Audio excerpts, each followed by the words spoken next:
کسی قسم کی کوئی غلطی کی گنجائش نہیں. اور ناظرین کرام، جب قرآن پاک کا نزول ہو رہا تھا، جب نبی علیہ السلام پر وحی اتر رہی تھی، تو قریش مکہ نے طرح طرح کے آپ پر الزامات لگائے. کسی نے آپ کو شاعر کہا، کسی نے آپ کو کچھ کہا. اور جب نبی علیہ السلام نے ان کو مخاطب کیا، ان سے کہا کہ یہ اللہ کا کلام ہے، اور پھر اللہ پاک نے ان کو چیلنج کیا کفار قریش مکہ کو کہ وہ اس کی مثل سورہ کوثر جو قرآن پاک کی سب سے چھوٹی سورت ہے اس کی مثل ہی کچھ بنا کے لے آئے، تو کوئی بھی اس کی جرت نہ کر سکا، سب اس سے قاصر رہے. اور یہاں تک کہ ایک بہت بڑا اسکالر، غیر مسلم اسکالر، اس کی میں ایک عبارت کوٹ کرنا چاہتا ہوں جو کہ بہت اہم ہے. انگریزی ادب کا بہت بڑا مصنف ہے جارج سیل، وہ قرآن پاک کی معجزانہ تاثیر پر رقم تراز ہے. وہ لکھتا ہے کہ قرآن بلا شبہ عربی زبان کی سب سے بہتر اور دنیا کی سب سے زیادہ مستند کتاب ہے. کسی انسان کا علم ایسی معجزاتی کتاب لکھنے سے قاصر ہے. یہ مردوں کو زندہ کرنے سے بڑا ہوا معجزہ ہے. واہ واہ. دیکھیں، جادو وہ جو سر چڑھ کر بولے، غیر بھی جب تعریف کریں کہ وہ یہ کہتا ہے، وہ ادیب یہ کہتا ہے کہ یہ زندہ کسی مردے کو زندہ کرنا اتنا بڑا معجزہ نہیں جتنا بڑا معجزہ خود قرآن مجید ہے. تو اس حوالے سے علامہ صاحب بڑی حسین گفتگو فرما رہے ہیں. عثمان بھائی، آپ کی گفتگو کے دوران کالر آ گیا ہے. ماشاءاللہ. ہیلو. السلام علیکم ورحمۃ اللہ وبرکاتہ. وعلیکم السلام ورحمۃ اللہ وبرکاتہ. جی میں قاری وجد علی بات کر رہا ہوں، لاہور سے، رحمان گارڈن سے. جناب قاری صاحب خیریت سے ہیں؟ ٹھیک ہے ماشاءاللہ. آپ تو ہمارے پروگرام کا حصہ بھی رہے ہیں، آپ پروگرام دیکھ رہے ہیں ماشاءاللہ. جی الحمدللہ آپ کا پروگرام دیکھ رہا ہوں میں. اور آپ کے پروگرام کا جو یوٹیوب پہ آپ کی آواز نہیں آ رہی، آواز بند ہے. جی میں ابھی ایم سی آر کے بندوں سے بات کرتا ہوں اس حوالے سے. جی باقی آپ خیریت سے ہیں؟ آپ کا پروگرام بہت اچھا لگا ماشاءاللہ. جی بہت شکریہ، بہت شکریہ، بہت شکریہ. جی آپ کے کال کرنے کا بہت شکریہ. جی ماشاءاللہ. اچھا علامہ صاحب یہ بتائیے گا کہ قرآن پاک کی جو معجزانہ تاثیر ہے اس کے حوالے سے تو بات آپ نے کی، کوئی شخص اس کی تلاوت کرتا ہے تو اس کی تلاوت کرنے میں جو اس کو لطف آتا ہے، جو اللہ کی طرف سے اس پر رحمتیں نازل ہوتی ہیں، اس حوالے سے قرآن خود کیا کہتا ہے؟ عثمان بھائی کیا خوبصورت آپ نے یہ کوسچن کیا ہے.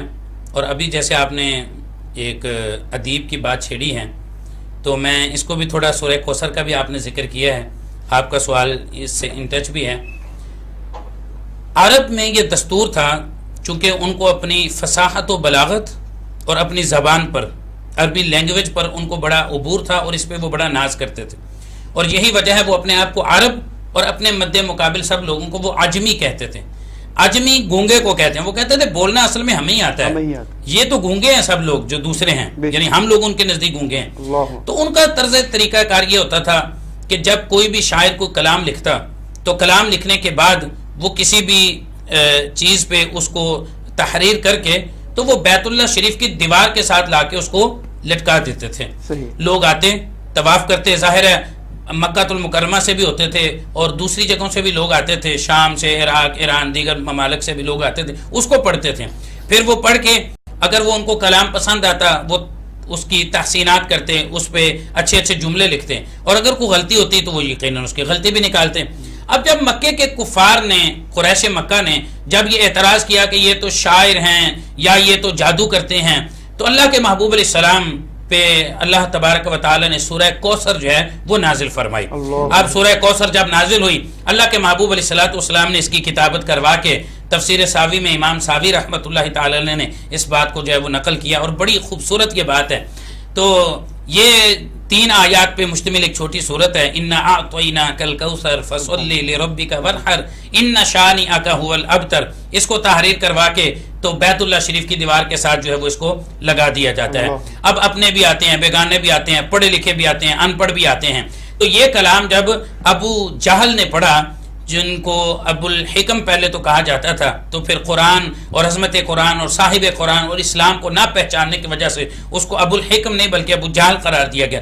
اس نے جب آ کے پڑھا نا تو عثمان بھائی کیا کمال، پھر اس نے اس کے نیچے تبصرہ لکھا. آپ دیکھیے دل باغ باغ نہیں بلکہ باغ مدینہ ہو جاتا ہے. اس نے پڑھا انا اعطیناک الکوثر فصلی لربک وانحر ان شانئک هو الابتر. اب وہ سوچنے پہ مجبور ہو گیا کہ یہ کلام کسی انسان کا نہیں ہے، اس کی تو مثال ہی نہیں ملتی، اس کی فصاحت و بلاغت اور اس کا انداز بیان. اس نے آگے لکھا انہ لیس من کلام البشر کہ اے آنے والوں میرے بعد یہ یاد رکھنا یہ کسی بشر کا کلام نہیں ہے. ابو جہل نے لکھا تو یہ کسی بشر کا کلام نہیں. کفار مانتے تھے کہ اس کلام کی مثال کوئی نہیں ہے. اور پھر قرآن مجید فرقان حمید، اللہ اکبر، یہ قرآن ایک ایسی کتاب ہے، فرمایا القرآن والرمضان. چونکہ آپ ماشاءاللہ ماہ رمضان میں اس ٹرانسمیشن کا اہتمام کر رہے ہیں، اللہ کریم آپ کو جزائے خیر عطا فرمائے. قرآن اور رمضان کا آپس میں بڑا گہرا تعلق ہے، اور اللہ کے محبوب علیہ السلام ایک تو نزول قرآن کے اعتبار سے بھی ہے، اور پھر عبادت کے اعتبار سے کہ اللہ کے محبوب علیہ السلام نے فرمایا القرآن والرمضان شافعان